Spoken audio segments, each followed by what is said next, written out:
పూజ చేస్తున్న చంచలమ్మ దగ్గరికైతే కలెక్టర్ గారు వస్తూ ఉంటారు. చెప్పండి కలెక్టర్ గారు అని చంచలమ్మ అయితే అంటూ ఉంటుంది. మీ కొడుకుని చంపింది ఎవరో కాదు విజయమ్మే అని కలెక్టర్ అయితే చెప్పేస్తూ ఉంటాడు. అలా చెప్పగానే ఒకసారిగా క్యాష్వే అయితే షాక్ అవుతూ ఉంటాడు. ఇక అదంతా విన్న అందరూ అయితే షాక్ అవుతూ ఉంటారు. ఇక చంచలమ్మ అయితే చాలా కోపంతో రగిలిపోతూ ఉంటుంది. ఇక ఏం చేయలేక అలా పూజ పూర్తి చేస్తూ ఉంటుంది.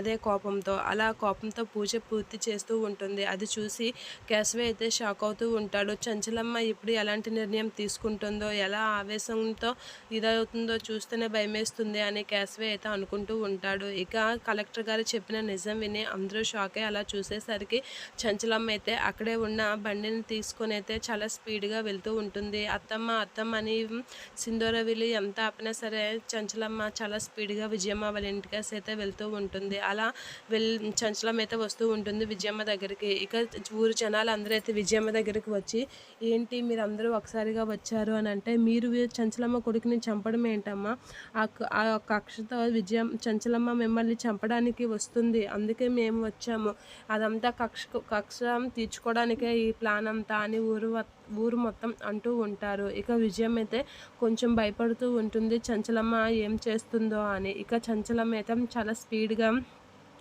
విజయమ్మ వాళ్ళ ఇంటికైతే వస్తూ ఉంటుంది. తన చేతిలో ఉన్న గన్ అయితే తన మెడకి దోపుకొని తన ఇంటికెళ్ళి గన్న తీసుకొచ్చి విజయమ్మ వాళ్ళ ఇంటికైతే వెళ్తూ ఉంటుంది చంచలమ్మ. అలా చాలా కోపంతో వెళ్తూ విజయమ్మ ఇంటి ముందు అయితే బండి ఆపి చాలా స్పీడ్గా లోపలికి వెళ్తూ ఉంటుంది. అలా లోపలికి వెళ్ళి విజయమ్మ అని గట్టిగా కేకలు వేస్తూ ఉంటుంది. విజయమ్మ నువ్వు ముందు బయటికి రా అని గట్టిగా అనేసరికి పైన విజయం అయితే అలా వస్తూ ఉంటుంది. అలా వచ్చేసరికి నేను అస్సలు వదిలిపెట్టను, నా పుత్ర శోకానికి నువ్వు కారణమని నాకు ఇన్ని రోజులు తెలియదు, నిన్ను నా కొడుకు ప్రాణానికి నీ ప్రాణం తీస్తాను అని చెప్పేసి అయితే అంటూ ఉంటుంది. అలా అంటూ విజయమ్మకి అయితే గన్ షూట్ చేస్తూ ఉంటుంది చంచలమ్మ.